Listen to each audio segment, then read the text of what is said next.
No despertéis a los muertos, de Ludwig Tieck, segunda parte. 2. Las artes del brujo habían concedido a Brunhilda efectivamente una vida artificial, y el alimento que tomaba mantenía su cuerpo restituido. Sin embargo, este cuerpo no era capaz de conservar el calor vívidamente en la vitalidad y la llama de la que emanaban los afectos y las pasiones, sean de amor o de odio, porque la muerte había apagado y extinguido para siempre. Todo lo que Brunhilda poseía ahora era una existencia insensible, más fría que la de una serpiente. No obstante, se veía obligada a amar y a devolver con igual ardor las caricias encendidas de su cautivado esposo, a cuya pasión debía únicamente su existencia renovada. Necesitaba un licor mágico que animase el apagado caudal de sus venas y a despertar el calor de la vida y a la llama del amor, una poción abominable que no puede nombrarse sin una maldición. Sangre humana, que bebía mientras aún estaba caliente de una de las venas jóvenes. Este era el líquido infernal del que Brunhilda tenía sed, pues al no participar de los sentimientos más puros de la humanidad, ni hallar gozo alguno en nada cuanto interesada a la vida y ocupaba sus diversas horas, su existencia era un mero vacío, salvo cuando estaba en brazos de su esposo y amante, y esa era la razón por la que ansiaba sin cesar la horrible bebida. Con supremo esfuerzo lograba reprimirse de chuparle la sangre al propio Walter cuando descansaba junto a él. Pero cada vez que veía a un niño inocente, cuya preciosa carita denotaba la exuberante infantil de su salud y su vigor, lo atraía a su aposento más secreto con palabras dulces y caricias afectuosas. Allí lo dormía en sus brazos y chupaba de su pecho el flujo cálido y púrpura de la vida. Tampoco los jóvenes de ambos sexos se veían libres de sus horribles ataques. Tras exhalar su aliento sobre la desventurada víctima, que inevitablemente se sumía en profundo letargo, extraía de sus venas, de manera parecida, el jugo vital.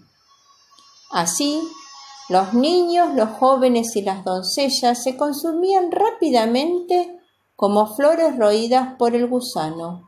La plenitud desaparecía de sus miembros, un tinte cetrino sucedía a la sonrosada frescura de sus mejillas, se le empañaba en el brillo líquido de los ojos igual que río centelleante bajo el roso de la helada, y sus rizos se volvían lacios y grises, como azotados por la tormenta de la vida.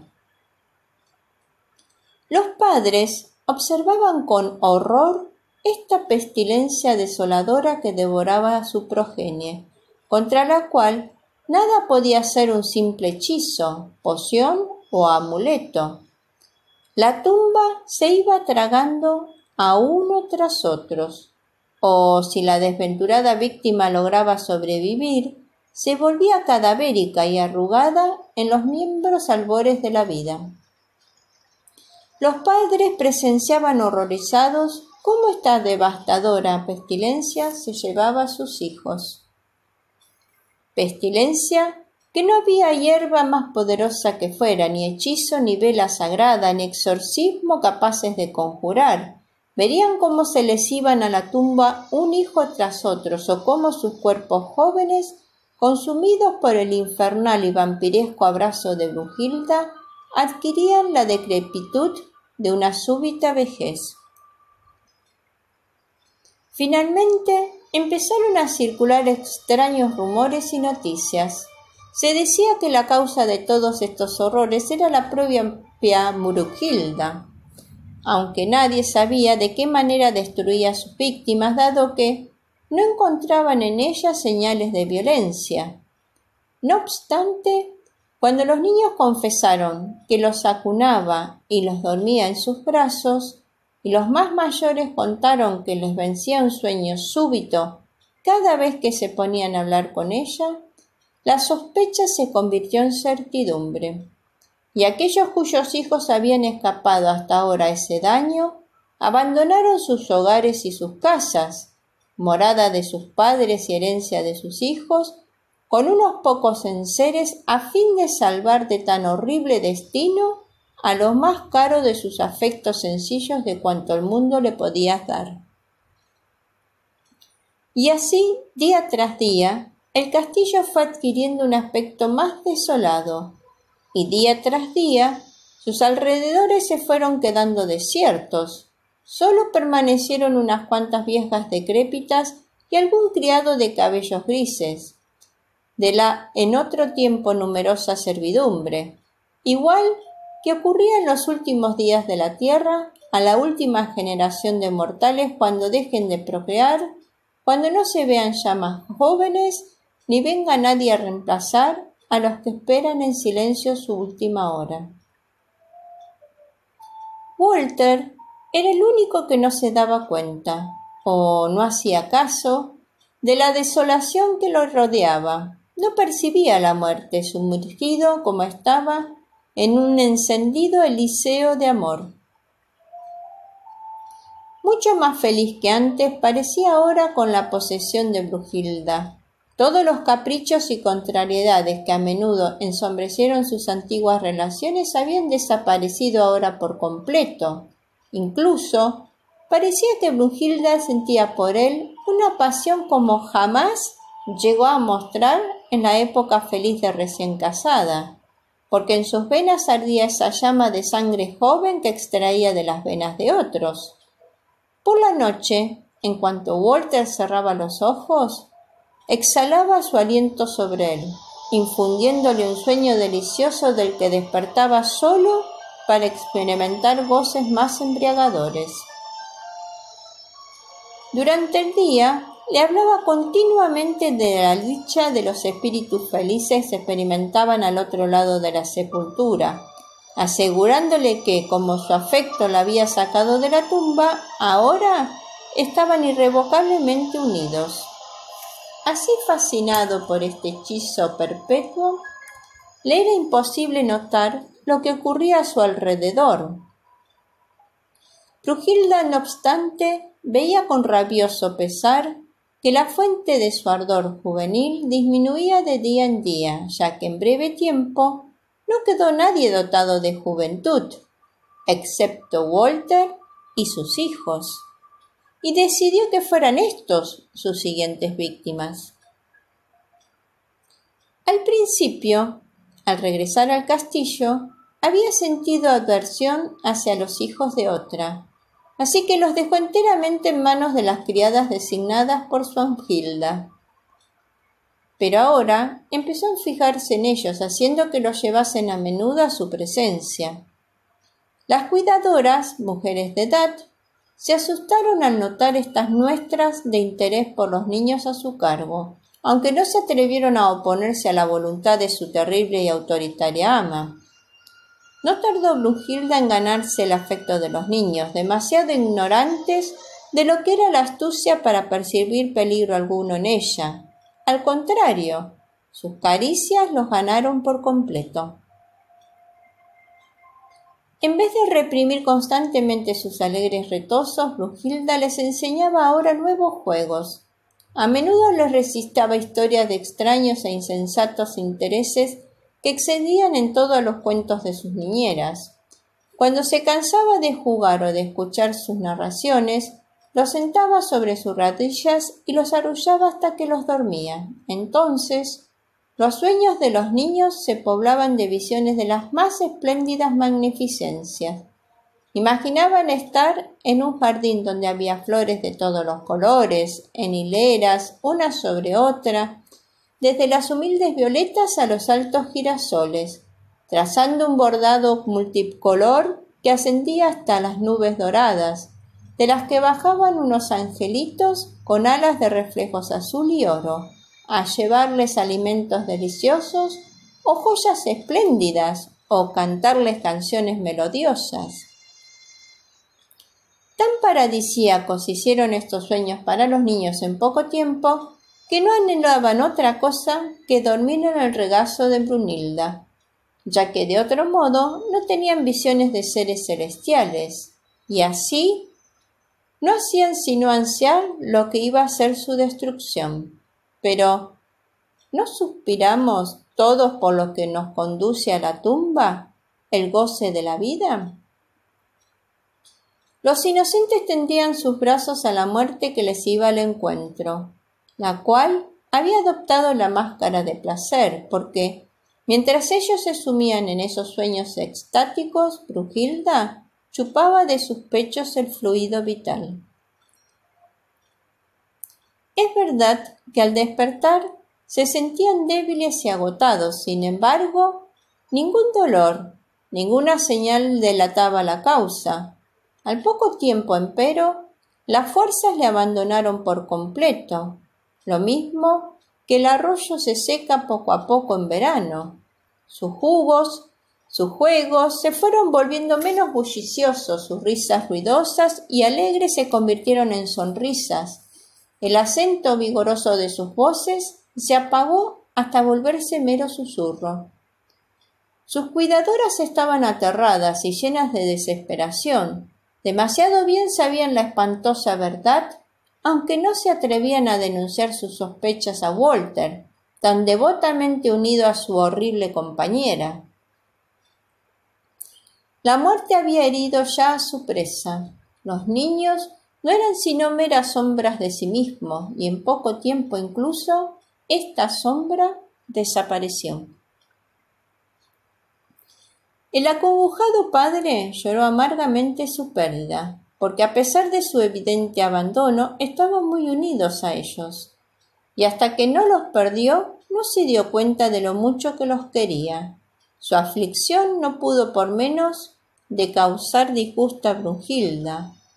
«¿Por qué esas tiernas lamentaciones?», dijo, «por dos pequeños. ¿Qué satisfacción podían darte esos seres sin formar? ¿Acaso guardas algún afecto por su madre y es todavía dueña de tu corazón? ¿O es que echas de menos a los tres porque estás hastiado de mi amor y cansado de mis caricias?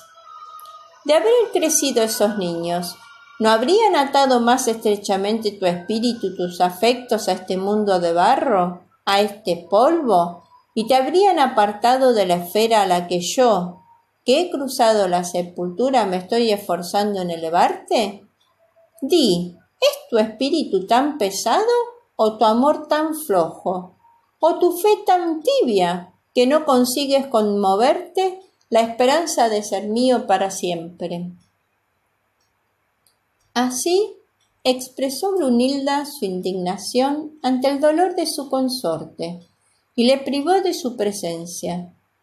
El miedo a ofenderla de manera irreparable y su deseo de aplacarla secaron muy pronto sus lágrimas y otra vez se abandonó a su pasión fatal, hasta que finalmente la inminencia de su propia destrucción le despertó de la quimera en que vivía.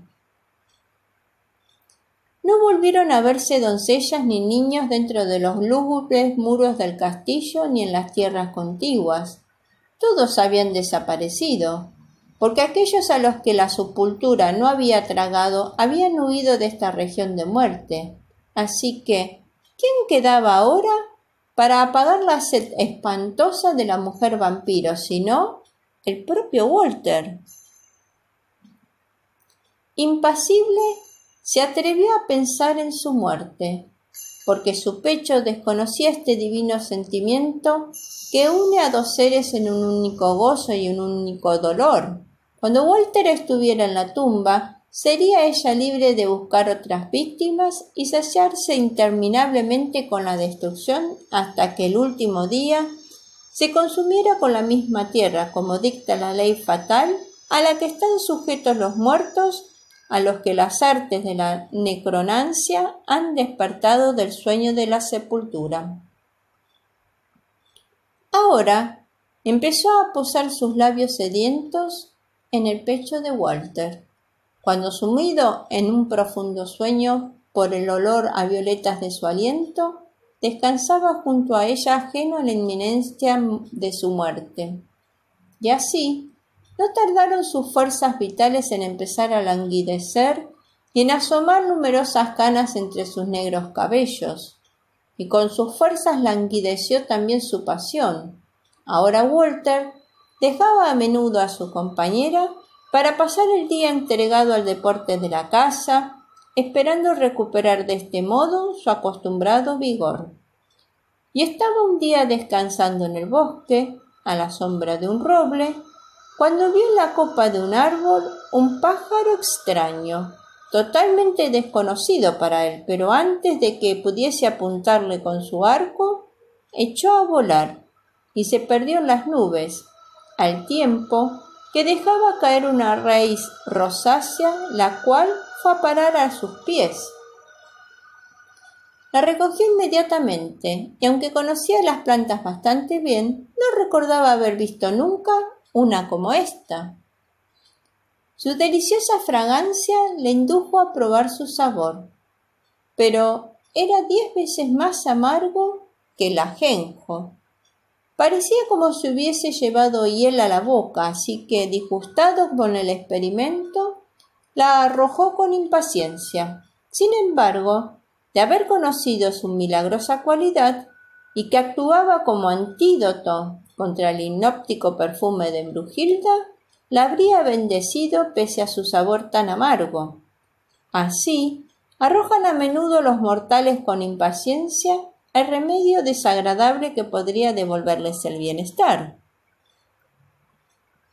Cuando Walter regresó por la noche y se acostó como siempre junto a Brunhilda, el poder mágico del pecho de ésta no hizo efecto en él, y por primera vez en muchos meses Walter cerró los ojos vencido por un sueño natural.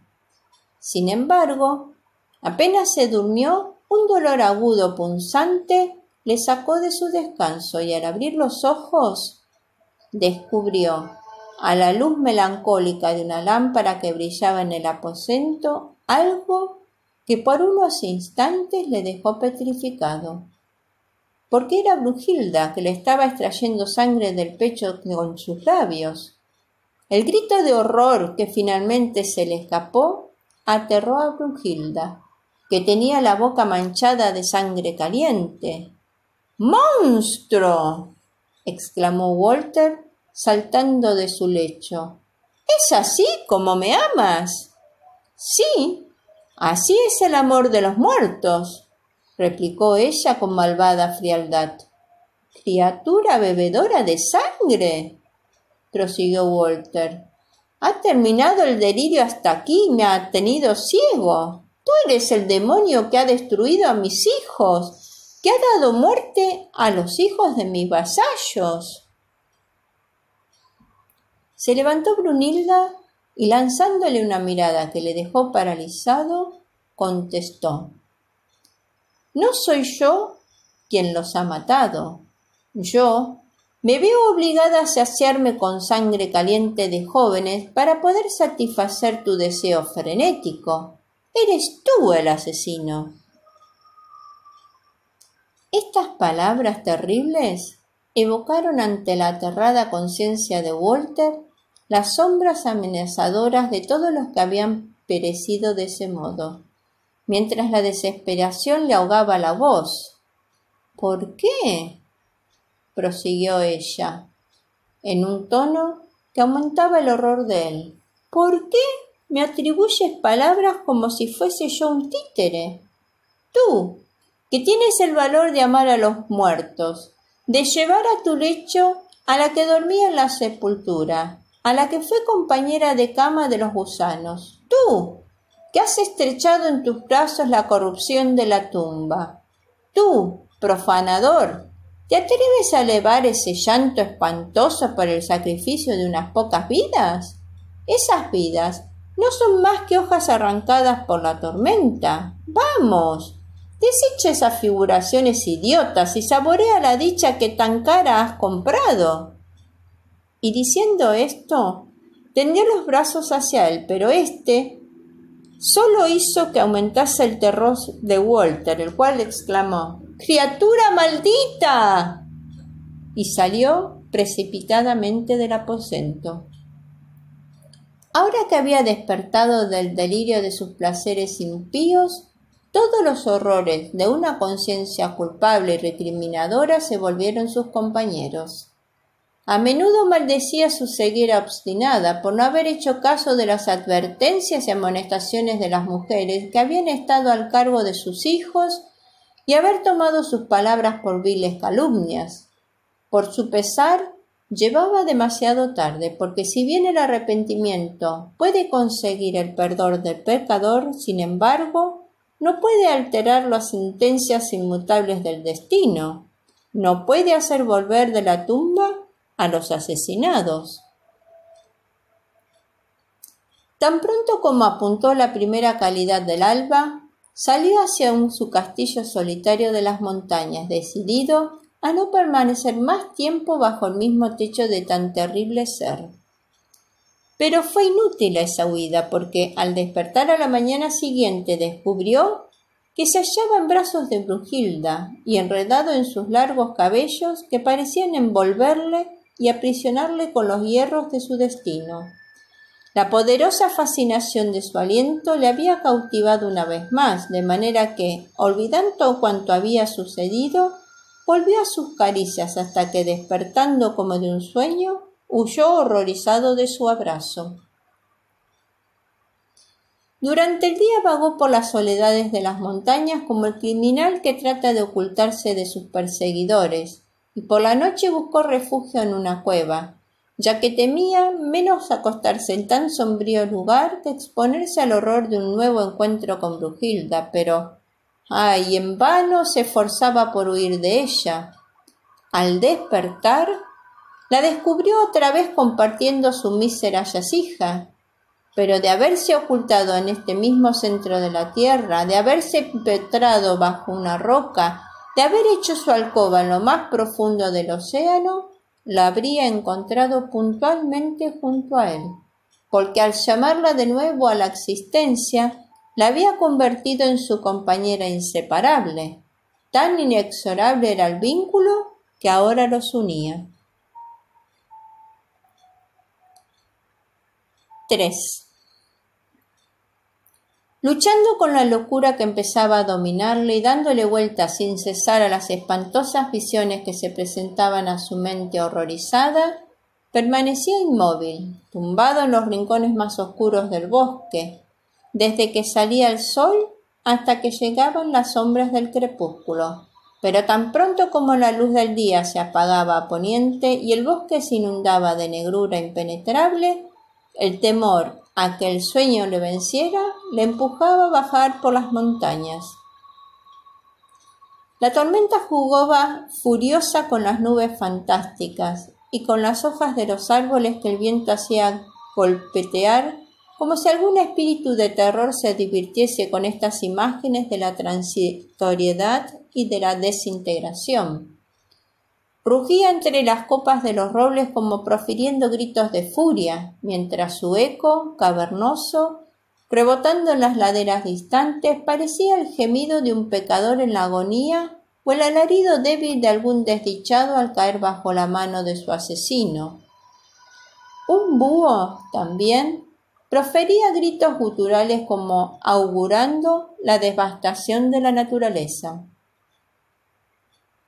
El viento sacudía los cabellos de Walter, cuyos mechones se agitaban en sus sienes y sus hombros como negras serpientes, mientras cada uno de sus sentidos estaba atento a captar un nuevo horror. En las nubes creía ver las figuras de los asesinados. En el ulular del viento oía sus lamentos y gemidos. En las frías ráfagas sentía el beso de Brunhilda. En el grito de las aves escuchaba la voz de ella. En las hojas descompuestas olía el lecho sepulcral del que había despertado. asesino de tu propia descendencia, se recriminaba Walter a sí mismo, con una voz que hacía aún más espantosa la noche y el fragor de los elementos. Amante de un vampiro sediento de sangre, libertino que se refocila con la corrupción de la tumba mientras desesperado se mesaba los cabellos. Justo en ese momento surgió la luna de detrás de las nubes tempestuosas, y esta visión trajo a su memoria el consejo del brujo, cuando lo vio estremecerse ante la primera aparición de Brunhilda tras despertar de su sueño mortal, a saber, que le buscase cuando fuese la luna llena en las montañas, en el punto donde se encontraban los 3 caminos. No bien irrumpió en este destello de esperanza en su mente aturdida, echó a correr hacia el lugar designado. Al llegar, encontró al anciano sentado sobre una piedra, con la placidez del que disfruta de un día soleado, indiferente a los truenos que rugían a su alrededor. «Así que has venido», exclamó, al ver al jadeante desdichado que, arrojándose a sus pies, gritó en tono angustiado: «¡Ay, sálvame! ¡Socórreme! ¡Rescátame del monstruo que siembra la muerte y la desolación a mi alrededor!». «¿Cómo? ¿No te diste cuenta de cuán saludable era el consejo? No despiertes a los muertos». «¿Por qué hiciste tu advertencia tan misteriosa? ¿Por qué en vez de eso no me revelaste al punto todo el horror que aguardaba a mi sacrílega profanación de la sepultura? ¿Acaso podías tú escuchar otra voz que la de tu pasión desenfrenada? ¿No me tapaba la boca tu ansiosa impaciencia cada vez que quería advertirte? Sí, es verdad, tu reproche es justo, pero de nada sirve ahora. Lo que yo necesito es ayuda inmediata». «Bien», replicó el anciano, «aún hay un medio de salvarte, pero está lleno de horror y requiere toda tu resolución». «Entonces explica cuál es», dijo, «porque ¿qué puede haber más espantoso, más horrible que la desdicha que ahora soporto? Sabe, pues», prosiguió el brujo, «que solo en la noche de la luna 9 duerme ella el sueño de los mortales. Entonces la abandona del todo el poder sobrenatural que recibe de la tumba. En ese momento es cuando deberás matarla». «¿Cómo? ¿Matarla?», replicó Walter. «Sí», replicó el anciano con serenidad. «Le atravesarás el pecho con una daga afilada que yo te daré. Al mismo tiempo, habrás de renunciar a su memoria para siempre, jurando no volver a pensar en ella de manera intencionada, y si lo hicieras involuntariamente, deberás repetir la maldición». «¡Horrible! Sin embargo, ¿qué puede haber más horrible que ella misma? Entonces, conserva esa resolución hasta el próximo novilunio». «¿Cómo? ¿Tengo que esperar tanto?», exclamó Walter. «Ah, antes de este plazo, su rabiosa sed de sangre me habrá conducido a la noche de la tumba, o el horror a la noche de la locura».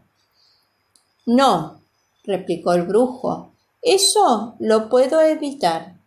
Y a continuación le llevó a una caverna de la montaña. «Permanece aquí 2 veces 7 días», dijo. «Durante ese tiempo podré protegerte de sus caricias mortales. Aquí encontrarás las provisiones que vas a necesitar, pero cuida que nadie te tiente de abandonar este lugar. Adiós. Cuando la luna se renueve, entonces volveré». Dicho esto, el brujo trazó un círculo mágico alrededor de la cueva e inmediatamente desapareció. 2 veces 7 días permaneció Walter en esa soledad, sin otra compañía que su amargo arrepentimiento y sus aterradas obsesiones. El presente era todo miedo y desolación, El futuro mostraba la imagen de una acción horrible que debía llevar a cabo sin remedio, mientras que el pasado se lo envenenaba en el recuerdo de su culpa. Si pensaba en su antigua y feliz unión con Brunhilda, surgía ante su imaginación la figura horrenda de ella con los labios goteantes de sangre. Si evocaba los días apacibles pasados con Swanhilda, veía su espíritu afligido con las sombras de sus hijos asesinados. Tales eran los horrores que la acompañaban de día. En cuanto a la noche, eran aún más espantosos, porque entonces veía a la propia Brunhilda que, vagando alrededor del círculo mágico que no podía traspasar, le llamaba por su nombre hasta que la caverna resonaba entera con el eco de sus voces estremecedores. «¡Walter! ¡Amado mío!», gritaba. «¿Por qué me huyes? ¿Acaso no eres mío? Mío para siempre, aquí y en el más allá. ¿Acaso estás pensando matarme? ¡Ah! No cometas ese acto que nos arrojaría a la perdición. A ti lo mismo que a mí». De este modo le atormentaba su horrible visita cada noche, y cuando se iba aún le arrebataba todo descanso. Al fin llegó la luna nueva, negra como la acción que estaba condenado a cometer. El brujo entró en la caverna. «Venga», dijo a Walter, «vámonos de aquí, ha llegado la hora». Y se llevó de la cueva a lomos de un corcel negro cuya visión trajo a Walter el recuerdo de la noche fatal. Entonces refirió al anciano las visitas nocturnas de Brunhilda y le preguntó ansioso si cumplirían los temores de perdición eterna que ella le había augurado. «No pueden los ojos mortales», exclamó el brujo, «penetrar los secretos oscuros de otro mundo, ni el abismo profundo que separa la tierra del cielo». Walter vaciló en montar sobre el corcel. «Sé decidido», exclamó su compañero. «Por esta vez se te concede afrontar la prueba. Si ahora fallas, nada podrás rescatarte de su poder». «¿Qué puede haber más horrible que ella misma? Estoy decidido». Y saltó sobre el caballo y el brujo montó detrás. Transportados con la rapidez de la tormenta que barre en la llanura, llegaron con un breve espacio al castillo de Walter. Todas las puertas se abrieron de golpe de una voz de su compañero. Un instante después estaban en la cámara de Brunhilda. Se detuvieron junto a su lecho. Sumida en un sueño sosegado, descansaba con toda la belleza que le era innata. Limpio su semblante de toda huella de horror, parecía tan pura, tan dócil e inocente, que en la memoria de Walter se agolparon las dulces horas de sus caricias como ángeles intercedores, suplicando clemencia por ella. La turbada mano de Walter era incapaz de coger la daga que el brujo le presentaba. «Has de dar el golpe ahora mismo», dijo éste. «Si te retrasas una hora tan solo, al amanecer, la tendrás sobre tu pecho sorbiéndote las gotas vitales del corazón». «¡Horrible! ¡Horrible!», balbuceó Walter temblando y apartando la cara, hundió la daga en el pecho de ella a la vez que exclamaba: «¡Yo te maldigo para siempre!», y brotó fría la sangre manchándole la mano. Brunhilda abrió los ojos una vez más y lanzó una mirada de indecible horror a su esposo, y con voz cavernosa y agónica dijo: «Tú también estás condenado a la perdición». «Por ahora, la mano sobre su cadáver», dijo el brujo, «y pronuncia el juramento».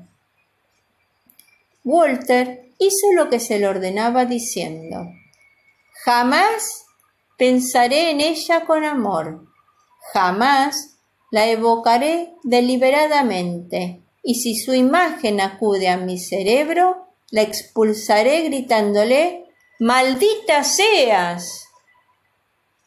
«Ya has cumplido todos los requisitos», declaró el brujo. «Ahora, devuélvela a la tierra, de la que no debiste llamarla insensatamente, y procura recordar tu juramento, porque si lo olvidas una sola vez, regresará y estarás perdido sin remedio. Adiós, no nos volveremos a ver nunca más». Y dicho estas palabras, abandonó el aposento, y Walter huyó también de esta morada de horror, tras dar primero instrucciones para que el cadáver fuese enterrado sin tardanza. De nuevo descansó la terrible Brunhilda en su sepultura, pero su imagen acosada sin tregua al cerebro de Walter, de manera que su existencia era un continuo suplicio, en el que luchaba por expulsar de su memoria los fantasmas horrendos del pasado. Sin embargo, cuanto más grandes eran sus esfuerzos por desterrarlos, más intensos y vívidos se volvían, como el noctámbulo que, atraído por el fuego fatuo a una ciénaga o a un pantano, se hunde cada vez más en su húmeda sepultura cuanto más se esfuerza en escapar. Su imaginación parecía incapaz de admitir otra imagen que la de Brunhilda. Una vez imaginaba que la veía expirar, con la sangre manándose de su hermoso pecho. Otra, la hermosa desposada de su juventud, le reprochaba haber turbado el sueño de la tumba, y en ambas se veía obligado a proferir las palabras espantosas: «¡Yo te maldigo para siempre!». Continuamente brotaban de sus labios la terrible imprecación. Sin embargo, vivía en el terror incesante de que se le olvidara, o de pensar en ella y no ser capaz de repetirla, y luego, al despertar, de descubrir que estaba en sus brazos, o bien recordaba las palabras de ella al expirar, y espantado ante su terrible significado, imaginaba que se había pronunciado irrevocablemente la sentencia de su perdición. ¿A dónde huir de sí mismo? ¿O cómo borrar de su cerebro estas imágenes y formas espantosas? En el clamor del combate, en el tumulto de la guerra, en su incesante oscilar de la victoria al desastre y del grito de angustia al júbilo de la victoria, en estas cosas esperó hallar al menos el alivio de aturdimiento, pero también aquí vio frustradas sus esperanzas. Los dientes gigantescos del recelo atenazaban ahora al que nunca había conocido el miedo.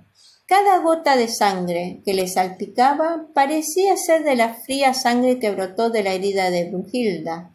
Cada desdichado moribundo que caía junto a él le parecía que era ella cuando exclamó en la agonía: «Tú también estás condenado a la perdición». De manera que el aspecto de la muerte le parecía más aterrador que nada de cuanto le rodeaba, y este terror insuperable le empujaba a abandonar el campo de la batalla.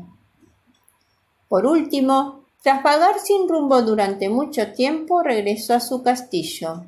Aquí todo estaba desierto y silencioso, como si la espada o una pestilencia aún más mortal hubieran arrasado la región, porque los pocos habitantes que aún quedaban, y hasta los criados que en otro tiempo se mostraban más felices, habían huido ahora de él, como si se llevase en la frente el estigma de Caín. Se daba cuenta con horror de que, al haberse unido a los muertos, se había separado de los vivos, quienes no querían tener relación alguna con él. A menudo, cuando se detenía junto a las almenas de su castillo y miraba los campos desiertos, comparaba su actual desolación con el animado movimiento que solía mostrar bajo la estricta pero benévola disciplina de Swanhilda. Ahora se daba cuenta de que sólo ella podía reconciliarle con la vida, pero ¿qué podía esperar que le perdonase y volviera a recibirla aquella a la que tan profundamente había agraviado? Por último, Su impaciencia se puso a su temor, fue en busca de Swanhilda y con la más intensa constricción reconoció su complicada culpa y, abrazado a sus rodillas, le imploró perdón, suplicándole que regresase a su castillo desolado, a fin de hacerlo otra vez morada de la alegría y de la paz.